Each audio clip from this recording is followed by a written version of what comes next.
30 seconds just to let the buffering catch up. And it is all yours, Laura, right now. Sounds good. Okay, welcome to the live broadcast of our special meeting for the Wenatchee School Board. I will call us to order on May 19th at 4 p.m. Looks like we have a couple of action items on the agenda. First up, Paul, you want to talk about those? Yeah, the first one up is... Did we hear from Julie, by the way? I don't see Julie. Just earlier texting, but not on if she was going to be early or late to today. But Kim will text her right now. Okay, sounds good. Thank you for catching that. Yep. Moving forward. Yeah. So thank you. The first one up is an approval of a revised production agreement with Pyro Spectaculars, and this is a joint agreement with Eastmont to do the end of the graduation fireworks, which is fairly traditional from my understanding in the community for both schools, but we're going to do this together. So the contract states that, you know, we will be paying the full sum, but the reality is that we're going in 50-50 partnership with Eastmont because they only wanted to contract with one of the districts, and then they would send us the 50% of the contract. So we're excited about that, to have some continuity to days gone by, how graduations have occurred. So that's the first one. The second one is for a billboard near the old Shopco, kind of the Wenatchee Avenue as it turns into Miller, somewhere right in that area.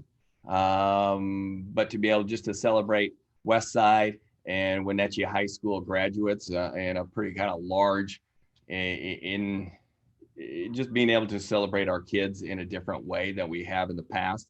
And it's for $200, fairly minimal cost. It would be, and Diana, correct me if I'm wrong, I think it's May 25th through that early June time. No, that's correct. So those are those two contracts we're asking the board tonight. Both were under COVID. Neither of these would be occurring in this manner outside of COVID. Okay, there's okay. Julie. Welcome, Julie. You're still muted. So I have a question about the Pyro Spectaculars contract. Is that a project that, or an item that's typically paid out of the money the parents raise for the senior class, or is our district paying for that? Seems like the parents have paid for that in the past. I'm not sure on the past, but I know we're paying for it this year. So I can do some checking in on that. But it's one of those costs as we looked at, and Eric and I have talked, and others have talked on this issue of trying to, you know, make sure that we have some celebration in using the resources, the financial resources we've used in the past somewhat differently this time, because we won't have the same costs associated with graduation that we've had in years past, but still trying to make sure that we do some things very special for our kids. So I'm not sure in the past though, Laura, how that was paid for, but I'll check on that. About that, but just wondering. Okay. So Laura, regarding your comment, I think that it's probably been listed under our budget code when we voted on that in the past. I know that we have had those contracts for past high school graduations, so I'm sure we could look up the budget code for that. Yeah, I do know that the district has to contract for those types of things. In addition, we have to contract for, if we were doing an on-site party, we'd contract for the inflatables, because it's the district that has the insurance that would cover those kinds of things. But some of those items, I just remember that there was some money that was flowing through from the fundraising that the parents were doing. I don't know the ins and outs of exactly how that worked, but. This is Diana. I just got off the phone with Eric Anderson, just inquiring about where the funding comes from. He said in the past, past several years that that's always been part of the high school's budget for graduation. So that has been funded. There were no parent funds that were used for that to his knowledge. Okay. Thank you, Diana. I like the phone a friend thing we got going on here. It works well when you can just mute yourself. I can make phone calls all day. Okay. Are there any other comments or questions on either one of these contracts before we?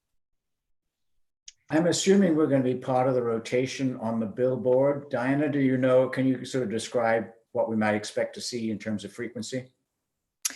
That's a great question. I don't know the exact frequency, but it is a digital billboard. And so we will be rotating through there with, pretty regular frequency. But I can certainly get the answer to that question. That was one thing I did not ask.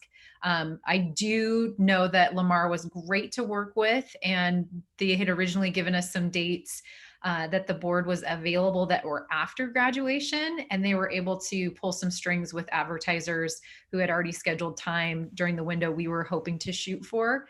And they were able to swap dates with us to make sure our run time was right during our 2 graduation ceremonies. But I can look into that for you. Okay, because it's more clear. I think that's a really nice thing at a difficult time, and that's pretty visible. And just to make sure that hopefully we're going to get a good share of the time. Well, and I would hope going into next year that it's something that we could continue, and I'd like to run it for a longer period. This was really affordable and just a really great way for us to very publicly in a big way thank our graduates and congratulate them on their hard work. So I'd like to see us do it again next year for maybe longer. Great. So these are both action items. You probably want these separately? That'd be good. Is there a motion to approve the contract with Pyro Spectaculars? I can propose that we approve the contract with Pyro Spectaculars North Inc. for $2,500 for additional pyrotechnics fireworks for graduation, as presented in the material. Thank you. This is Julie. I'll second. Great. Is there any other discussion? Okay, we'll go by roll call vote again. Martin? Aye. Maria? Aye. Michelle? Aye. Julie? Aye. And I'm an aye as well. So motion carries. Thank you. Next, moving on to the Lamar contract. Is there a motion to approve the Lamar contract for billboard advertising?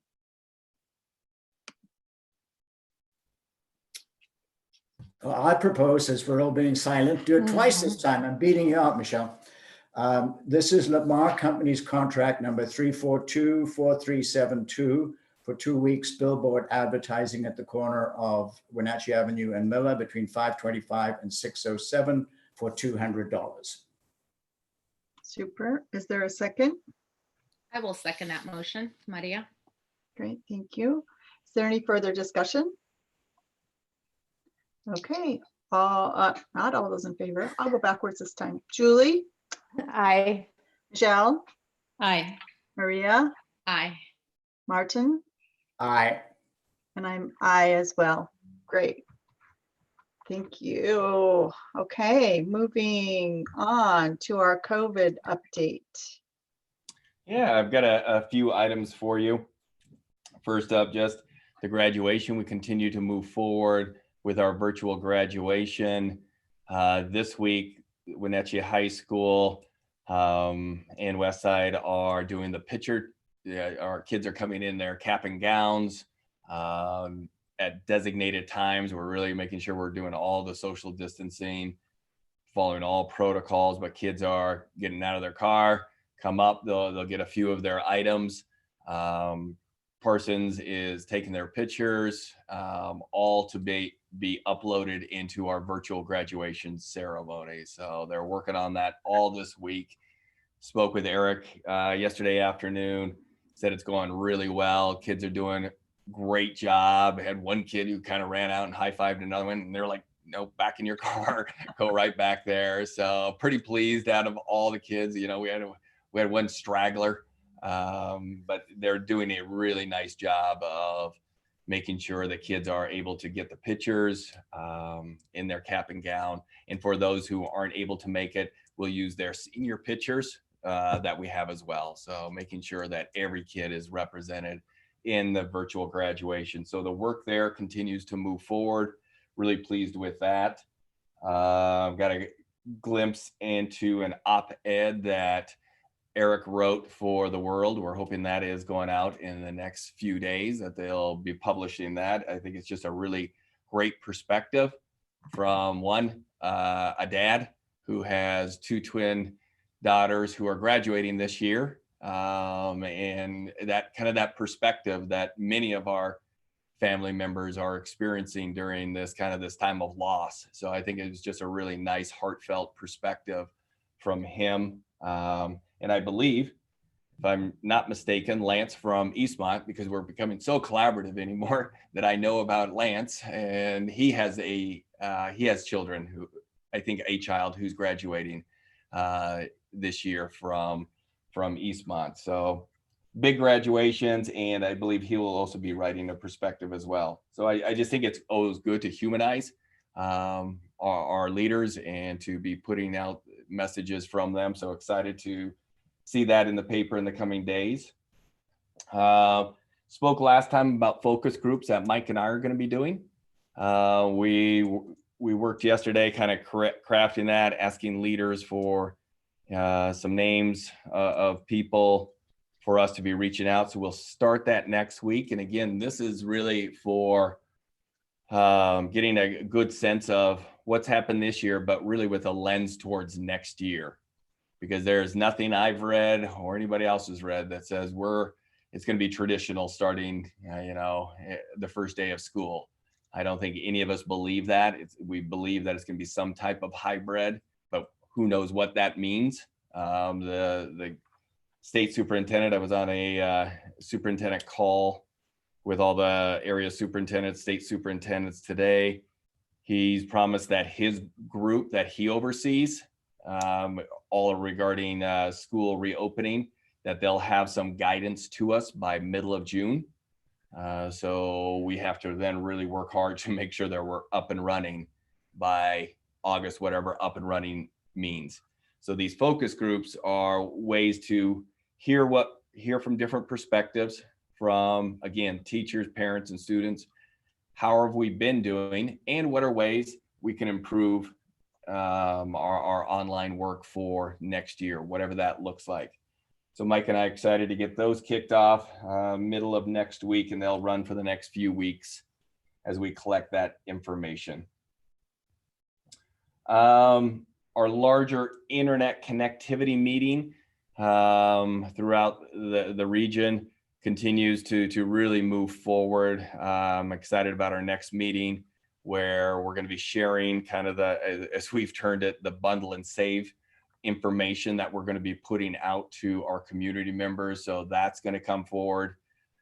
Jenny from Guada has taken a big leadership along with Diana to get that information from all of the different agencies and bringing that to this group for one more look over. And then we will start pushing that information out probably at the beginning of June.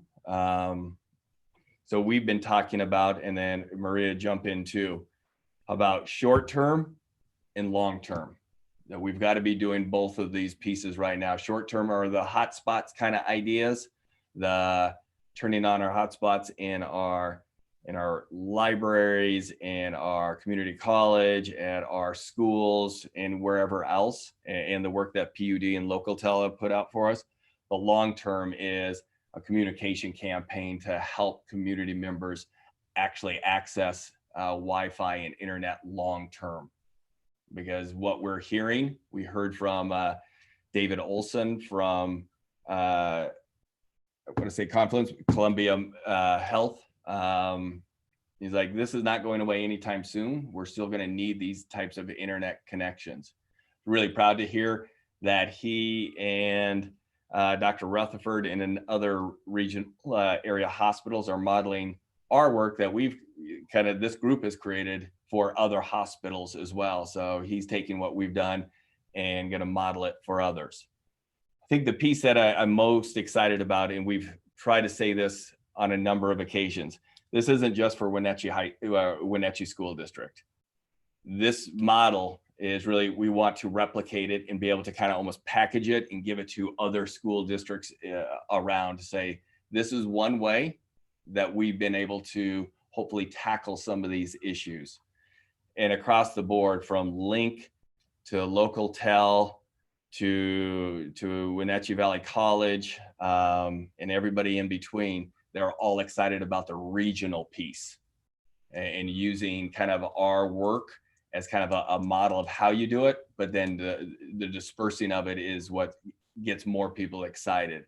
The other piece that we learned was this business connection. So we're going to start layering in business members to this group as well, because that was a big aha. Maria, I can't remember who brought it up. It might have been Jenny. It probably was from Guada, who said, you know, one of the things we've learned is that sometimes people in lower income status have trouble getting credit. In a lot of these companies, you need to have credit to be able to get internet access. So what they've done is saying, okay, you can pay for these things at your local grocery store, which nowhere near my radar.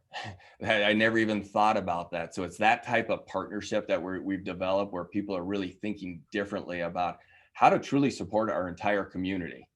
And the other piece that came out of this was just they understand for the entire community that there are different ways to actually save some dollars by doing this and by partnering with these different companies, Local Tel, Charter, Spectrum, whomever else to do this work. Maria, anything that I missed or you would want to add? No, I think it was a great meeting. You know, the partnerships are awesome. And yeah, that's a really good point that I thought it was somebody from Grant County. I'm not sure. I think you're right. But yes, you know, hearing other voices. So it sounds like Grant County is kind of already, you know, covered some of these bases. So now how can we incorporate the work that they're doing into our communities? And they're bringing some awesome perspectives and ideas. You know, Link Transit is also a big player. Rod. I'm the worst with names, so. Eric West. Richard DeRock. Richard, thank you. Way off. You know, that's really cool. So they have buses, Wi-Fi. So you park a bus. I initially read it. It was happening, I think, in Tacoma. So it's something that, so you know, the buses have Wi-Fi capabilities that are pushed out. So if there's a bus parked somewhere, you can drive up and access the Wi-Fi from near the bus. It doesn't require you to go into the bus or any of that, because I know that was something I think Wilma brought up as a concern. So yeah, I mean, it's awesome to see the community partners. I love hearing the perspective of the healthcare industry, because these education and healthcare are two of our main things we need, you know, and huge education piece. So not only is it for the school district, but also it's reaching beyond you know, the work of the school district, but it has direct impact to our family. So yeah, no, it's great collaboration and it's pretty exciting. It is. Diana or Ron, anything that Maria and I missed that you want to make sure the board knows about? Yeah, this is Diana. I wanted to add really quickly that so Jenny and the Guada board, we really want to thank them for stepping forward and really taking kind of the lead role and ownership in helping us develop 3 very specific resources that we're going to be able to provide to our parents. One is a printed map of all of the mobile hotspots or access points here in the Valley that we currently have in place. The second is the bundle and save that Paul talked about. So different ways, you know, to make that dollar go a little bit further with the internet service providers or ISPs. And then the third one just flew out of my head. Of course, I don't remember what it is now, but anyways, we're going to make sure that we're getting those resources into the hands of our families. We'll do a large district mass mailing just to make sure those are getting at home, and then people can access those through paper. So we'll make sure we have those available to hand out for any door knocking campaigns or anything along those lines that we do. And then we'll also have them available electronically. But GWADA is really seeing this as a role that they can play to, as Paul said, to build a model that they can then help as the Regional Technology Alliance spread to other communities and to other school districts to help support continuing to sustain these connections for folks. So I just wanted to add that in there and just give them a huge shout out and thanks for really taking a lead on that. Okay, and Ron's good, he said. So it's just it's really turned into a really powerful force for good and for change. Again, like we said, we're really focused on short term. What can we do right now? And then long term, what are we able to do that's going to sustain the work for our community members? So really, really pleased with that. So anything on those three that the board, and then I'll get into, because Martin sent me a hint around the 20%, and we'll get into that here in a second. So anything on those, on the graduation, the focus groups, or the internet connectivity meetings? Paul, can I ask you to flesh out a bit on the internet, the timeline and the shared users aspect, because we've now got a great program with short and long-term objectives. June the 19th is when our school year ends. Mm-hmm. And I'm guessing we're not going to do any backfill during the summer. That's abnormal from what instructions are coming out. So we're then looking at an uncertain next year. So in a sense, we're going to have a dip in the summer. I assume there are partners, medical, business, and I don't know how fast or slow it is going to be to roll out additional modules. Do we know enough to kind of fill in a rough picture of who will use it and get benefits from when, just so we've got a timeline of build-up? Yeah, so one of the things that we're doing through the hotspots that's really important are who's actually using those hotspots. What is the percentage of use that's occurring as we put those pieces out there? So that's going to be some really important data for us. Are people going to parking lots? Are people going to these spots and using them? And then at what rate are they using them? So that's first. And then that next piece, the communication that Diana talked about with a great partnership with GWADA, that piece we're going to push out really hard in those last couple weeks of June, and then re-engage, kind of that first part of August again, because we're thinking based off of the medical experts, there's going to be some type of, remote learning as we start next year. But I think the critical piece was why it's so important to continue this push. It's not just educational. What we heard from everybody in those groups were, this is the lifeline for community members. This isn't just about education. And Dr. Rutherford and David Olson were fantastic about like hitting that point home.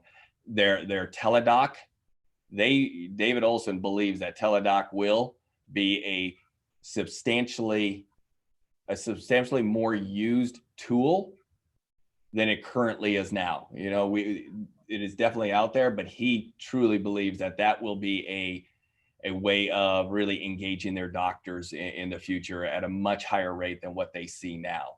Businesses as well are really key on, we can't access people. We're not accessing, our banks. People aren't going into the banks like they were. So we've got to create that business access point for our community members to be able to, the financing of this world and making things go from a business standpoint. So we're going to be collecting data on the hotspots, and then we're going to really be pushing on the other end. And I think our data points on that will be the local tells, the spectrums, the charter, internet companies telling us what is their spike and increase in connectivity and phone calls to them to be connected to our work. So I think we're going to have some good metrics all the way through to see, did this make a difference in our community? And then we'll also have our own data as we continue to go down this pathway of calling our families and our students about being connected to the internet.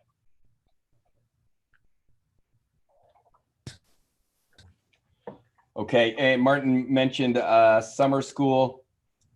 You know, we're progressing with having our summer school very similar to what we've had in years past. Our migrant bilingual summer school, all still having to wait until we hear, you know, where we're at in the phasing by kind of that end of June, beginning of July.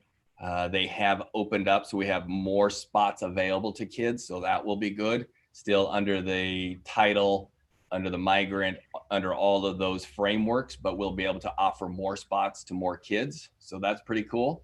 But what it looks like still, we hope it's our traditional where we're engaging kids face to face, but we're planning on both, some remote, and that's probably where we believe we'll have to be, and then some potential face to face. So summer school is, we're planning forward, but don't know exactly what it's going to look like until the governor gives us more feedback as well. Anything else on those ones? Instructionally, academically, I feel like everybody's kind of hitting their groove. We're doing a nice job. We'll have Jeff UTech back with us next week to continue filling in those gaps and be able to answer questions for educators. Just continue to fill our instructional knowledge as it relates to technology and how to connect with kids. But feeling good about where we're at from the instructional side of the house and the improvements our educators have made from day one to where we're at today. So pleased there. And then Martin gave me a hint that he wanted to talk a little bit more, kind of disaggregate that 20% of kids who aren't participating right now. So I've asked Ron to share his screen with you so you can kind of, and I'll walk you through the data that he's going to be sharing with you.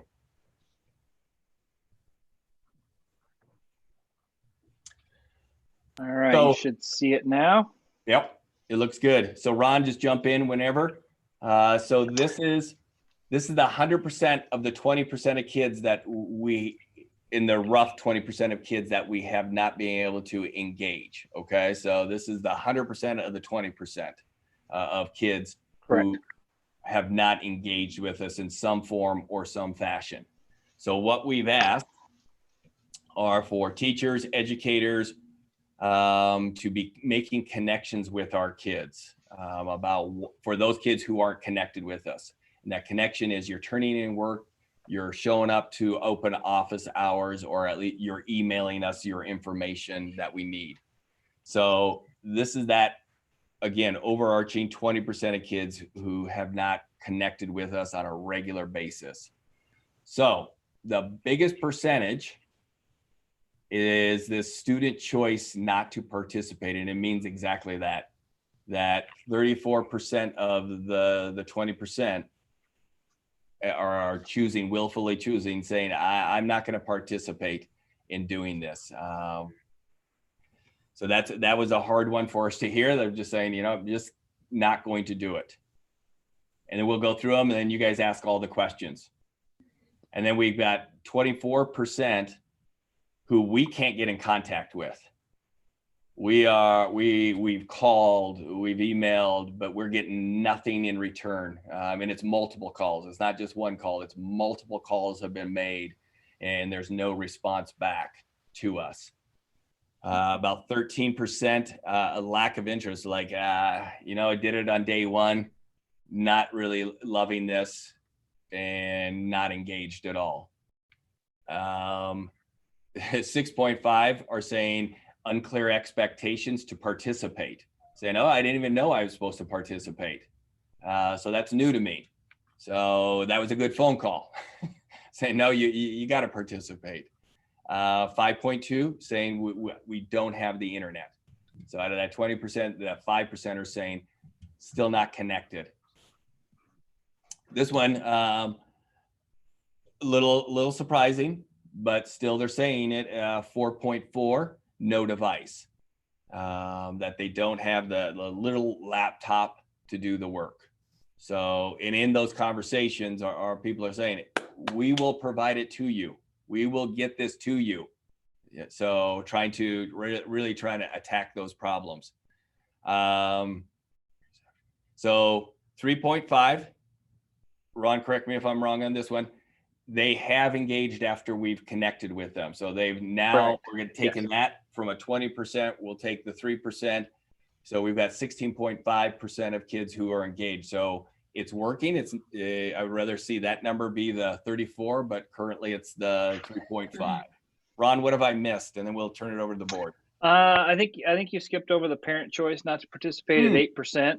I think that's a chunk. And then just to put it all in perspective, Paul said it several times, these are only the students who we weren't engaging with, though that was our target audience for the phone calls and the connections.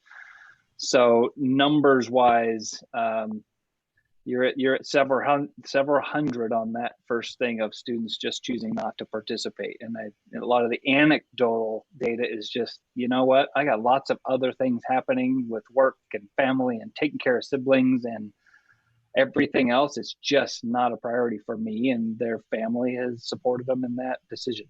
What's so the number of and then sorry, Ron, what's the number of students that this represents? Currently, this represents about 600-ish, 670, I think, was our last set of data. And we're continuing to make these calls. I don't think that's complete. So we're only into it about 10% of what our total population is right now. And as even from that, the 24% of no contact is still a struggle.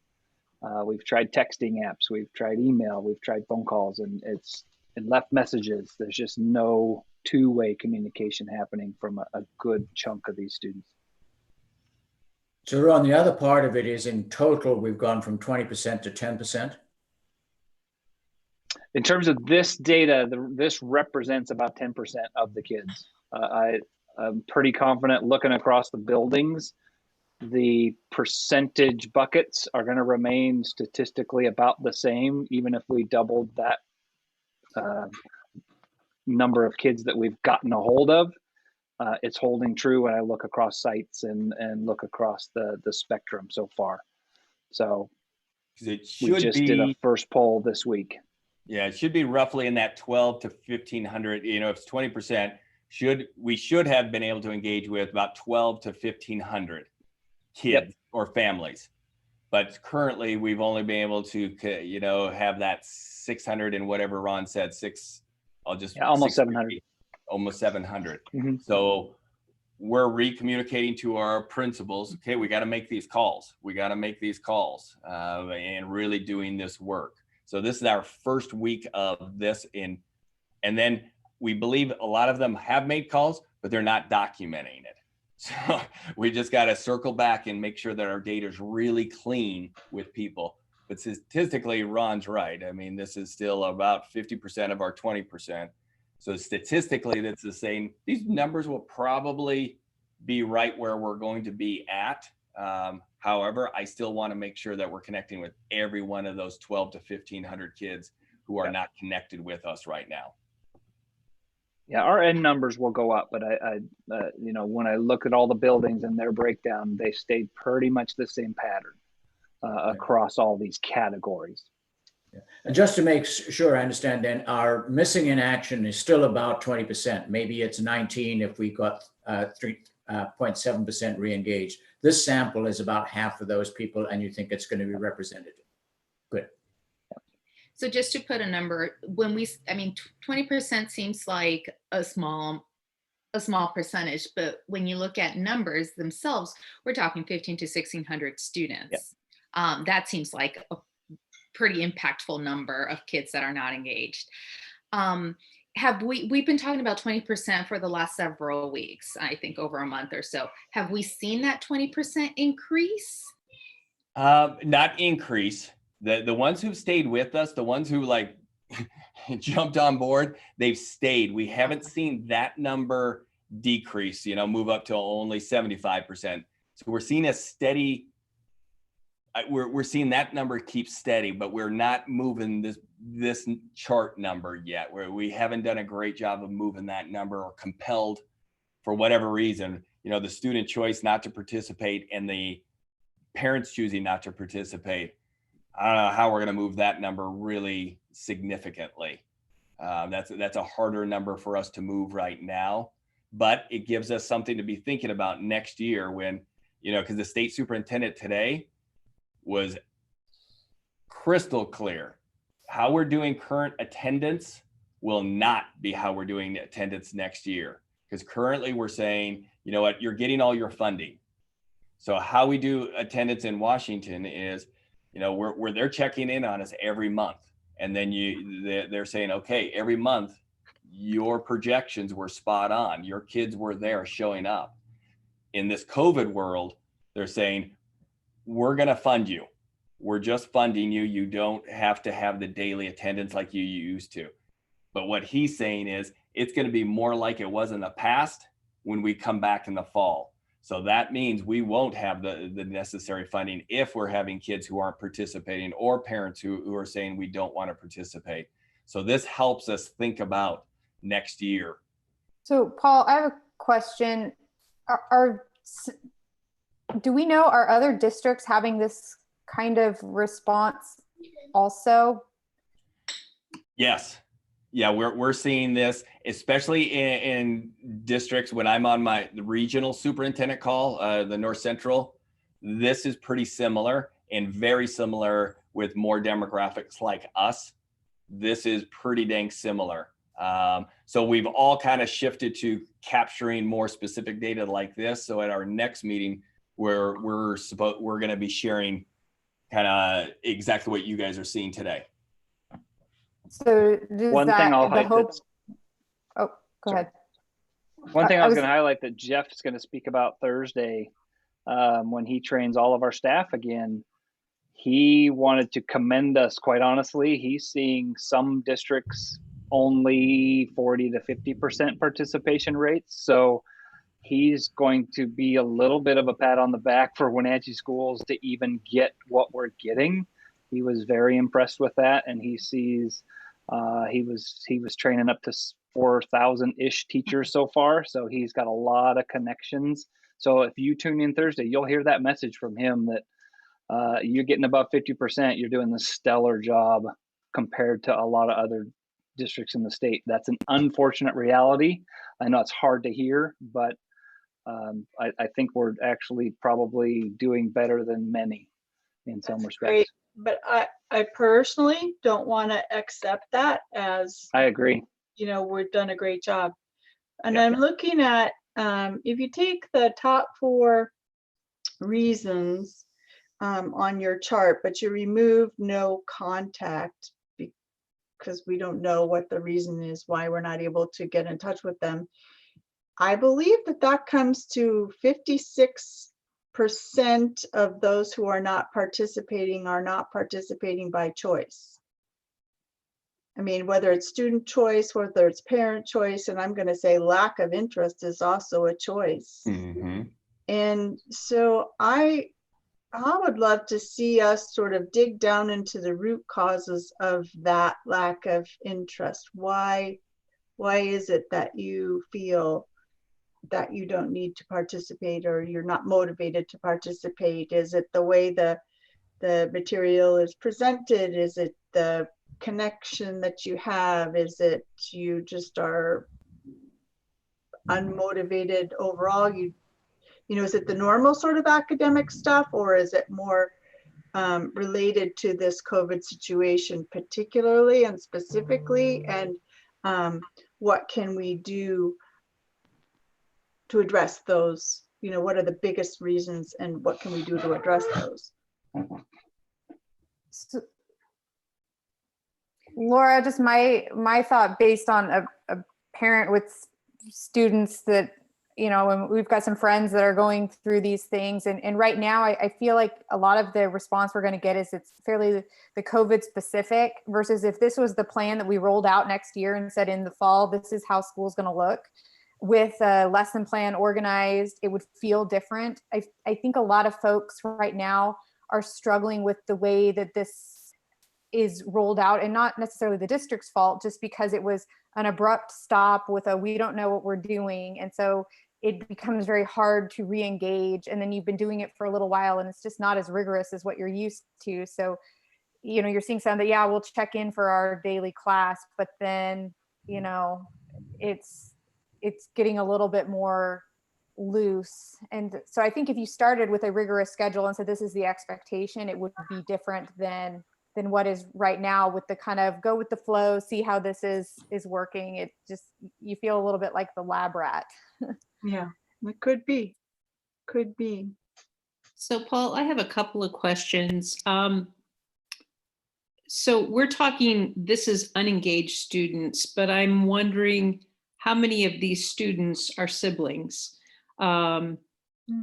That's my first question, because if we're talking about a family that the parents are choosing not to participate and the older kids are not choosing not to participate because of childcare issues or whatever, we may have several different reasons that may be, you know, affecting a family for a number of different reasons. So two, for student choice not to participate, I'm assuming that's our teenagers, but I don't know.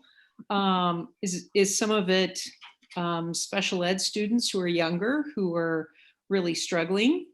So I guess I'm curious kind of what the age breakdown looks like, if it's across the board or if it's mainly the older students. And third, about the no contact, what are kind of our next steps? Because that's a pretty large percentage, 24% of that 20% with no contact at all. Are we having any social workers or family advocates do home visits or anything? Is it that people are just struggling financially and they cannot get their kids online? It's just kind of the least of their worries right now. I don't know. But those are the concerns that I have. So I'm wondering if you can address any of those. So I'm going to have Ron jump in here in a second as well. But one of the things to note, literally Ron and I just finished looking at this data for this first time, literally at 3:30 when I got off the state superintendent call. So it is like as fresh off the presses as imaginable. But you're right. It's trying to disaggregate this data now a little bit further. Mm-hmm. What does it tell me? You know, and all of you have asked really good questions. And how much can we do? And that's where Ron will jump in here. How much can we do based off the data we currently have within Skyward, age, mm-hmm. all of those kind of demographic pieces. The other piece around siblings, interesting one, because when we hear anecdotal stories, it's, I've got 3 or 4 kids. This is becoming a nightmare. We're out, or I got to go back to work, and the oldest is watching the younger ones. So all good pieces for us to be able to run some data behind, but I'll hand it over to Ron. Yeah, we can do, I heard special education potentially as a demographic we want to look at, grade levels and siblings. I think we can run all of that through, because of the way we collected it, we have that ability to really, I can run a pivot table is what this is, and do some summary data on those categories and give you something different to look at, break out certain ones if you want, or break them all out into certain categories just to get a different lens on it. So it's really just about asking me what you'd like to see, and I think we can probably accommodate that. Do we already know demographically how these students fall based on socioeconomic status? That one, again, any of those that you'd like to know about, this is pretty flat data right now, but I could pull it in a way that does give us that information. So if you all just let me know what demographics you'd like to see it broken out by, we can pull it that way and do some summaries. Absolutely. Low income could be one of those.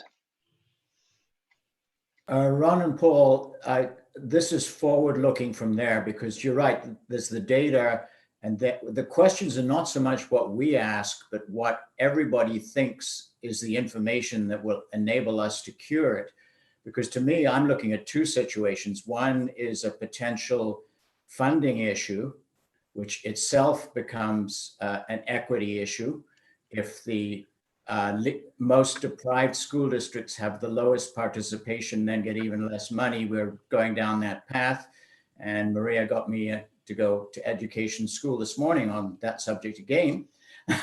And then the other one is, where are the clues as what we can do as if we're the people trying to get census people in our community, so our community gets government resources. So, I think don't wait for questions.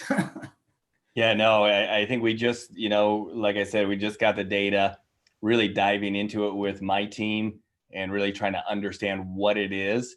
But you've all asked really good questions, because you're right. We don't have time to wait, because the implications for this information are huge for our kids now, but even bigger next year, because we're going to be expected to be teaching and learning from day one. There's not going to be any grace, and there shouldn't be. We've got to make sure our kids are learning at a high level, starting whatever that date is next fall. So it's fascinating, it's interesting information, but I think, like all data, it makes you think about new questions and new ways to approach it. And that's really where we're at. And you guys have given us some different ways to think about it, disaggregate it. And then at our next COVID meeting, because this is just our first snapshot of our educators putting in data.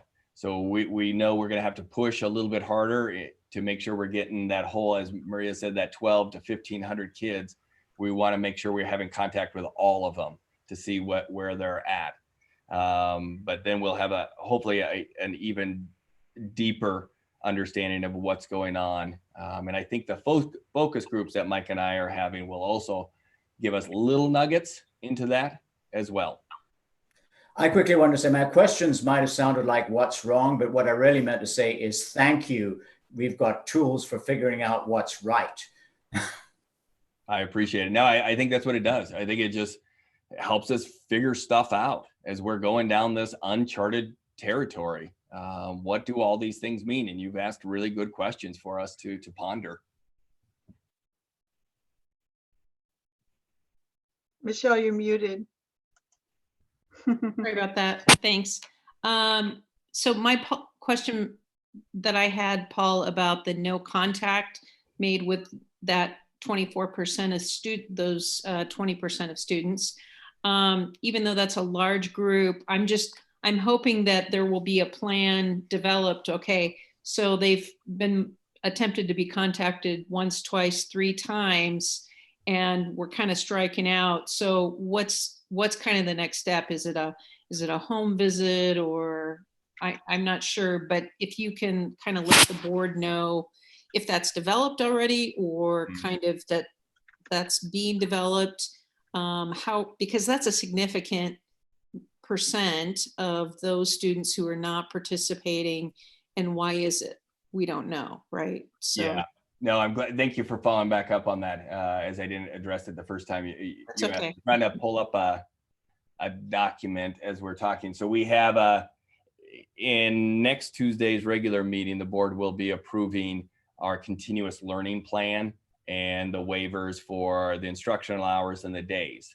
So that will be next week. But part of that is, how are we re-engaging kids? And we really approached it from a tiered perspective with teachers, kind of that first line, those who aren't our principals and our counselors engaging, and then using our truancy officer, not in the sense of you're in trouble, but another resource to be able to go out and connect with kids and families to see what's happening. We know currently we have a number of schools who principals have been out. Cy Stuber is a good example of that. He's been out and asking those questions of why aren't you showing up? I talked with a teacher today who ran into an aunt that he knew of a sibling for a student who wasn't showing up, and said, I need, Paul Jr. to show up. And lo and behold, Paul Jr. showed up the next day. So for a percentage of our kids, it is going to be exactly what you're talking about, Michelle, is boots on the ground, going out and saying, hey, where are you?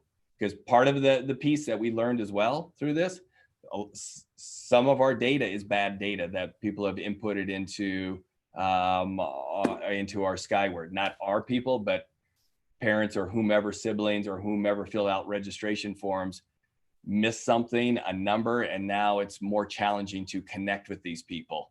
So we've learned that too. There's been a lot of learning in this process, but yeah, we do have a tiered approach, and that's that third and fourth tier is really the we're going, we're coming, we're going to knock, we're going to ask, and doing it safely, doing it appropriately, and not from you're in trouble. It's come on, we need you. We need you to be a part of this. And that's why I hesitate even saying truancy officer, but that's what Jeff, it's just kind of that overall title, but using Jeff in a really positive way to get out there and connect with our community members. Great, thank you. You're welcome. That is what I had for this week. Great. Do the board members have any other questions? Thank you, Paul, for the great report and progress by the team. Thanks, Ron and Diana. Team. Yeah, and Kim, as always. So, even though we can't see you. So we have next week on the calendar. Just looking ahead to see when we will be together again. That will be on the 26th. There's Kim. Hello. On the 26th. So we have an agenda meeting, planning meeting at 11 a.m. of the same day as the board meeting. Who's on for that, Kim? Do you have that out in front of you? Sorry to put you on the spot there. I only know that I'm going to be there. Because that Monday is a holiday, like it makes a difference now.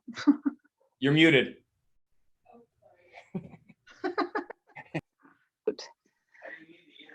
There we go. So I have Julie scheduled for the next agenda review, May 26th. And I'm thinking that it was at 11, but let me double check on that too. That's what I have. Okay, then that's right. Is that good with you, Julie? Yeah, that's fine. 11 o'clock. Okay. And I'll send a virtual invite to both of you for that. Okay. Okay, great. Okay. And other than that, we'll be together on that evening for our regular board meeting. Right. And someday we'll be together again. I had on my calendar 1 to 3:30.